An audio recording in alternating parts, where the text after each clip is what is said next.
Hey, welcome back, everybody. Thanks for being here. Velkommen tillbaka, tack för sist. That's Norwegian. For those of you that speak Norwegian, you already know that. So I wanted to say real quick, first of all, thanks for all the thumbs up, the subscriptions, the comments. I got really into this thing again about a month ago, and it's been really cool, even the negative stuff. I'm a big boy, I can take it. But I do very little editing. I just like to talk off the cuff. Most of the time, I got no script, I got no paper, I got nothing. I just talk about my experiences, you know, the world. I've done a few videos now about Mormons leaving the church, that kind of stuff, and it's gotten some really cool response. And I've read all the comments. I really appreciate it. If I haven't gotten to your comment, I will, or at least I'll try to. But it's been really cool. I wanted to go into some more lighthearted stuff, and I'll delve more into deep stuff again, but I'm a child of the 60s and 70s. I was born in 60 and the 80s. I was born in 63, not 60. And I started grade school, first grade in 1969. I was 5 years old, and I graduated high school up in a little town called Taber, Alberta, Canada. When we moved from Norway, that's where we settled. But, you know, growing up in that era, and anybody that's around my age gets it.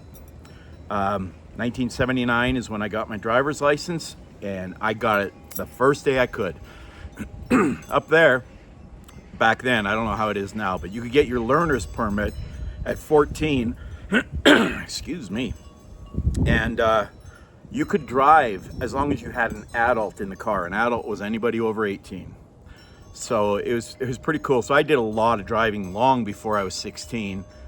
And as soon as I turned 16, I got a car instantly. My dad had this old beat up 1963 Plymouth Belvedere. It actually wasn't beat up.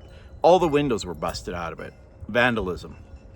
And not the windshield or the rear windshield, but just the side windows, the four of them. And he said, if you replace those windows, you can have that car, which was freaking cool. So I think back then in 1979, it probably cost me about $100 to replace all four of those windows, which is a lot of money. That'd be like several $100s now. And you know, I'd been working since I was 12. I had money, but I spent it as fast as I could get it. But I saved that money up and I got the car. It had a slider for the shifting, or for the park. It had a slider, so you'd park on the dash, you'd push that down, and that would put it in park, and then it had push button gears. It was a slant six engine, for any of you that are into engines. I used to work on all my own cars back then, but that was before computers, and now I can't. If they got computers, after carburation, you know, once it went into fuel injection, I just kind of got lost. And, you know, I started making enough money where I could pay somebody to work on my cars. So a car was so important. I mean, most of my friends, with the exception of one, he didn't get his license till he was 19, but we all got our licenses. We were all driving. My farm buddies were driving out on the farms when they were 12. And it was just common. You know, you take the back roads, the cops pretty much left you alone. It just wasn't a thing. But cruising was huge. I hope this wind's not gonna drown me out. Wow, it's pretty windy. I may have to move inside. Yeah, so cruising was a huge thing. And it started out in my little town of, back then, probably about 4,000 people. And eventually we started cruising up in Lethbridge, which was the big city, which back then was probably 40,000 people. And it wasn't just something we did. It was a way of life. I met several girlfriends cruising. I got into fights cruising. I made new friends cruising. When we used to go up, so Taber was just a few blocks, kind of their main street.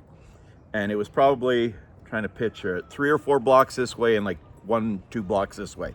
And we just go in a rectangle. And on really busy nights, it would just be stopped all the way around.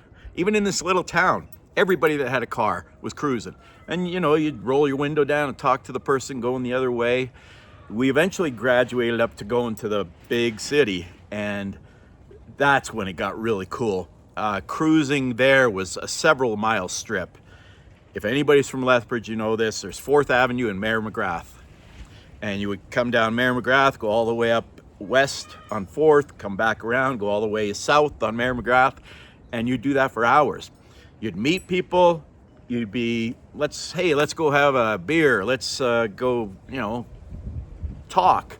Every once in a while we got in fights. The country boys, which is what we were, want to tell, we didn't like the city boys, and they didn't like us. So there were a lot of fights back then, but it wasn't dangerous. I'd be afraid to get in a fight these days. There's too much, somebody's got a knife, somebody's got a gun. Back then it was, I know it sounds barbaric to some of you, but it really wasn't. We'd get in fights. Most of the time you would end up friends with that person afterward. One of you would win, the other would lose. You'd usually shake hands, not always. I mean, there were plenty of times where, no, we were never friends. But I also met at least 2 girlfriends, maybe 3 that I can think of right off the top of my head, cruising. It was the social thing to do before we were old enough for the bars. And up there you could go to the bars at 18. So at 17, we pretty much started going to the bars too. But nobody ID'd back then. When I was 17, I looked like I was 14 years old. When I was 21, I looked like I was 16. So, but they didn't even ID me. But I would love to hear if any of you had similar experiences with cruising. It was such like a rite of passage. It was just too cool. I feel so bad that my kids never got to participate that here in Utah.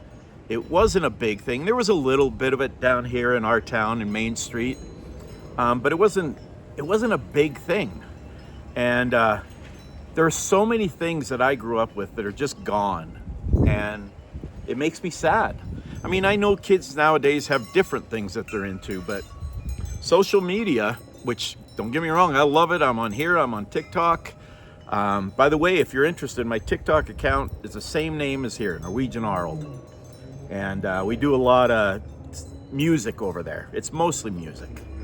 And little trivia things. So if that interests you, check it out.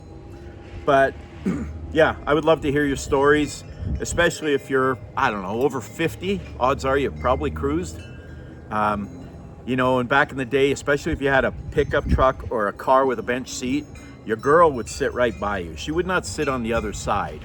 She'd sit right next to you. Nobody wore seat belts back then.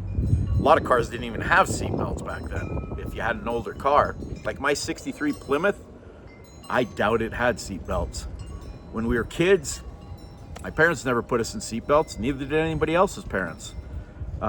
We rode in the back of trucks. Oh, bumper skiing. I'll have to go into that in a video. But such good times. It brings me such joy talking about it and thinking about it.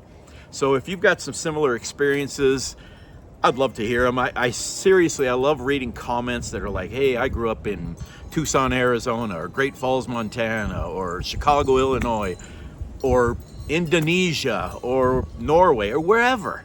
I love hearing about experiences from somebody else's perspective because, we grew up in a little tiny town. We were quite isolated and almost sheltered. That was our life, and I couldn't ask for a better life growing up. I will go into some of my childhood experiences growing up in a little town like that.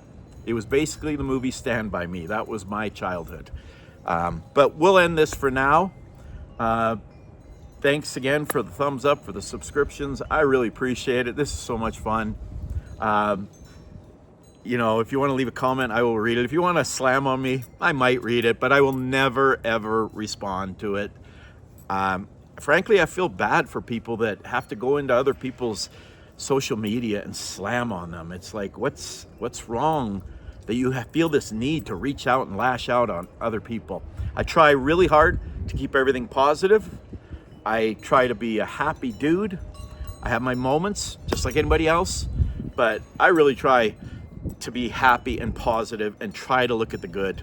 My wife's really good at that, and she's taught me a lot about that. So anyway, thanks so much for watching. Till nästa gång, vi snackas igen snart. Till next time, we'll talk again soon. Peace, love.